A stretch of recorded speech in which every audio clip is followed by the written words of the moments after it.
오늘은 홈슨에서 특수 작업으로 분류를 하고 있는 여고시, 역방칼, 형압, 점자에 대한 내용을 전달해 드리려고 합니다. 톰슨 작업이라는 건 일종의 고속프레스 작업인데 작업하면 오류가 발생될 수밖에 없습니다. 그런데 그 문제를 한 번에 작업할 때는 훨씬 줄어들 거고요. 한 번에 작업하기 때문에 전체적인 완성도 자체도 또 높아질 수 있는 그런 부분일까 생각되는데 어떻게 생각하시나요? 네.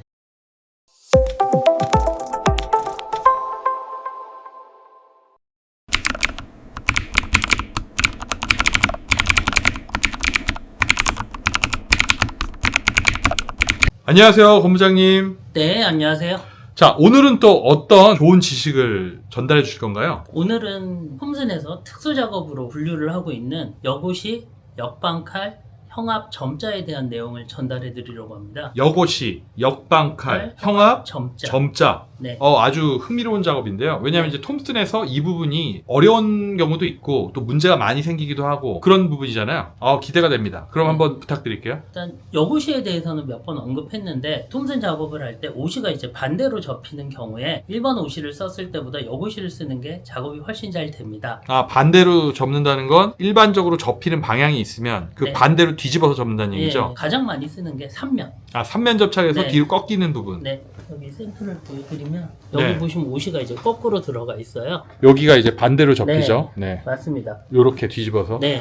원래 이 부분은 이렇게 카로시를 네, 사용하는 카로시로 여기가 경우가 끊겨 있네요. 이렇게 많은데, 중간에 예. 잘려져 있고 옷이 있고 네. 잘려져 있고 카로시, 칼옷이. 네. 근데 이제 여고시를 사용을 하면 몇 가지 장점이 있는데 접착을 했을 때 훨씬 덜 틀어지고요. 그리고 골판지 같은 경우에 카로시를 사용했을 때 겨울철 같은 경우에 중간중간에 터지는 문제가 많이 생겨요. 예전에는 그게 큰 문제가 없었지만 지금 이제 클레임이 발생되는 경우가 많습니다. 카로시를 사용했을 때 터지는 이유가 이렇게 칼하고 오시가 있으면 오시가 이게 짧은 오시들이 있다 보니까 좀 약하기도 하고 그런데 오시를 넣으면 또 작업상 많이 터지는 부분이 생기죠. 그리고 이제 마닐라 같은 경우에 특정 종이는 카로시를 넣고 꺾으면 부러지는 경우도 많아요. 그것도 네. 말 그대로 연결된 그 오시 자체가 소위 길이가 짧으니까. 그래서 여고시를 사용하면 그런 부분에 대해서 품질을 향상할 수가 있습니다.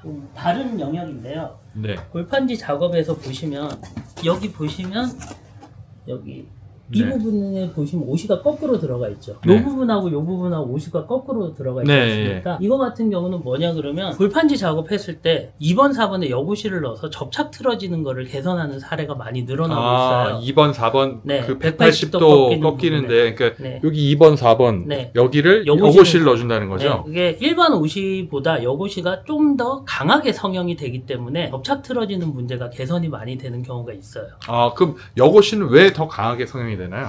일단 양쪽에서 오시가 원단을 이렇게 눌러주기 때문에 일반적으로 오시를 넣었을 때 이렇게 하나로 성형이 되는데 이건 양쪽에서 강하게 눌러주기 때문에 그렇죠. 여고시하고 이제 차이를 들면 일반적인 오시는 네. 여기가 종이가 있다고 하면 이렇게 해서 네. 눌러주는데 여고시는 양- 이렇게 나와 있고 양쪽에서 그렇죠. 이렇게 눌러주다 보니까 이제 강하게. 오시가 예. 좀 더 성형이 잘 되다 보니까 접착 틀어지는 게 개선이 많이 됩니다. 그런데 180도 같은 경우에 요거를 개선하기 위해서는 한 번에 되긴 좀 어렵고요. 여러 번의 시행착오를 겪어야 되는데 목형을 여러 번 제작할 수가 있어요. 그래서 일반적으로는 제가 추천은 드리지 않지만 아주 양이 장통이고 정말 품질이 중요한 경우에 이런 방법을 사용해서 접착 틀어지는 것을 개선을 할 수도 있습니다. 그러니까 장통의 경우에는 접착 틀어짐이나 이런 게 있을 때 여고시로서 개선을 시도해 볼 수 있다. 그 다음엔 역방칼에 대해서 설명을 드리려고 합니다. 역반칼이라는 건 반칼이 역으로 면판 바닥에 이제 반칼이 붙어 있는 거겠네요. 예전에는 지네발칼을 많이 사용을 했거든요. 그런데 지금은 역방칼을 사용하는 경우가 점점 늘어나고 있어요. 왜냐 그러면 지네발칼을 뜯었을 때 좀 지저분한 문제가 있어가지고요. 좀 더 깔끔하게 보이기 위해서 역방칼을 쓰는 경우가 많이 있습니다. 딱 보시면 요렇게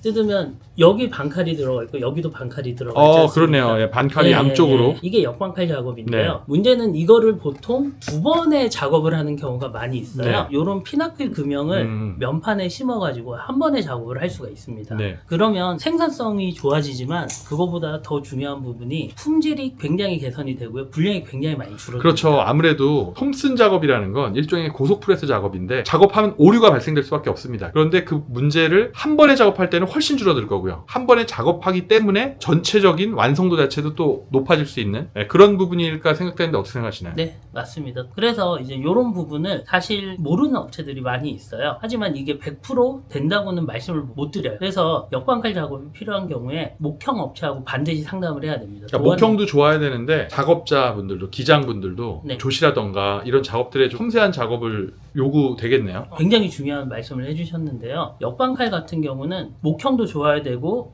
목형 업체에서 도안도 잘 만들어야 되지만 결국에 기장님이 조시를 어떻게 보느냐에 따라서 작업 결과물이 달라집니다. 그렇죠. 이게 반칼이 하나도 아니고 반칼이 두 개면 네. 조시가 상당히 섬세해야겠죠. 그리고 심지어 이게 조시를 좀 잘못 보면 엄청난 대량 분량으로 이어질 수도 있기 때문에 역광칼 작업은 정말 신경을 쓰셔서 진행해야 됩니다. 그리고 다음으로 보여드릴 게 형압하고 점자 작업인데요. 예. 종이에 이렇게 점자가 새겨져 있습니다. 네, 오돌도돌하게 화면에 잘 나타나는지 모르겠습니다. 예전에는 점자 같은 게 별로 없었는데 요새 제약 같은 경우는 거의 의무화돼 있어요. 그러다 보니까 패키지 회사에서 박스 제작할 때 이 점자에 대해서 스트레스가 굉장히 많이 있습니다. 어떤 경우는 미리 점자를 작업한 뒤에 톰슨을 하는 경우도 있지만 이거를 한 번에 작업할 수도 있어요. 형압도 비슷해요. 형압도 점자와 마찬가지로 이렇게 상하 목형을 암수금형으로 이렇게 찍어서 만드는 건데 점자 자체가 엠보싱이죠. 일종의. 네, 맞습니다. 요거 같은 경우에 형압 음각형이에요. 그러니까 암수에서 네. 암틀이라는 거죠. 네, 똑같은 건 못 구했지만 네. 요거는 큰 놈이에요. 네, 그렇죠. 요게 이제 세트로 이렇게 네. 작업을 했을 때 한 네. 번에 작업이 가능합니다. 네. 그런데 이것도 다 해당되진 않고요. 예를 들어서 옷이하고 형압이나 점자 넣은 장소가 옷이하고 가까우면 이거는 작업이 안 돼요. 간섭이 벌써 네, 간섭이 발생되니까. 생기기 네. 때문에. 그래서 이런 거를 하실 때도 목형 업체와 반드시 상담을 하셔야 됩니다. 네. 그리고 이것도 마찬가지로 일반적으로 보는 조시보다 훨씬 예민하게 봐야 되는 게 잘못하면 터지고 약해지기 때문에 신경을 많이 써야 됩니다. 그러니까 적정하게 형압이 네. 잘 나타나려면 형압만 찍을 때하고 다르게 이건 전체적으로 재단도 다 되고 거기다 50까지 들어가고 거기 형압까지 들어가다 보니까 정말 조시를 잘 봐줘야 되고 사실 목형 상태도 좋아야 될 거 아니에요. 그리고 특히 이제 점자 같은 경우는 중요한 부분이 있는데요. 밑에 보통 판이 수지다 보니까 이게 금방 마모가 돼요. 아, 그렇죠. 이게 네. 수지가 면적이 넓으면 좀 괜찮은데 면적이 좁은 경우에는 아무래도 말 그대로 수지잖아요. 금속도 아니고. 그러다 보니까 금방 마모가 된다거나 눌려서 깊이가 얕아진다거나 이런 일들이 발생되겠죠. 그러면 그게 불량 판정이 날 수가 있거든요. 그래서 양이 많은 경우는 암수 금형을 사용하는 경우도 있습니다. 네, 수지 그게 같은 아무래도 좀 낫겠죠. 오늘은 특수 작업에 대해서 전달을 해드렸는데요. 요새 이제 톰슨 작업에서 생산성이나 불량 이슈가 많기 때문에 이런 부분을 좀 적용하실 수 있으면 아무래도 품질이나 생산성을 좀 더 높일 수 있는 방안이 될 것 같습니다. 그럼 말씀해 주신 것들 전체적으로 한번 정리해 보면 첫 번째 어떤 거 말씀해 여고시. 주셨죠? 여고시. 뭐 작업의 어떤 틀어짐이라든가 이런 부분들을 또 막아줄 수 있는 그런 좋은 솔루션이고 두 번째가 뭐였죠? 역방칼입니다. 역방칼 같은 경우도 작업을 두 번 해야 되는데 한 번에 그러면서 이제 분량도 줄여주고 생산성도 높여주고 세 번째가 뭐였죠? 형압하고 점자입니다. 형압하고 점자가 비슷한 작업인데 엠보싱, 디보싱 그 작업을 톰슨을 하면서 한 번에 그 진행을 해준다는 것이 핵심이네요. 비용도 절감되고 품질도 개선이 될 수 있고. 그런데 이제 문제는 이걸 하기 위해서는 더 양질의 목형이 필요하고 또 섬세한 조시가 필요하고 좋은 작업 환경이 필요하다. 사실 장비의 압이 너무 틀어져 있으면 조시를 볼 수가 없어요. 그렇죠. 그래서 네. 장비 상태도 굉장히 중요합니다. 또 추가로 혹시 말씀하실 부분 있을까요? 이 작업에 대해서 지금 사용하고 있는 업체도 많지만 아예 모르고 있는 업체도 굉장히 많이 있습니다. 그래서 현재 패키지 회사들이 제작을 할 때 경쟁력을 가지면 이런 부분을 조금이라도 적용을 하셔야 좀 더 나은 품질의 박스를 좀 더 저렴하게 생산할 수 있는 방안이 될 것 같습니다. 저는 심지어 그런 생각도 들어요. 예를 들면 이런 작업을 할 수 있다라고 하면 패키지 제작에 있어서 되도록이면 비용을 좀 더 받을 수 있으면 좋지 않을까. 네, 맞습니다. 그렇게 생각이 듭니다. 예, 오늘도 좋은 말씀 감사합니다. 네, 감사합니다.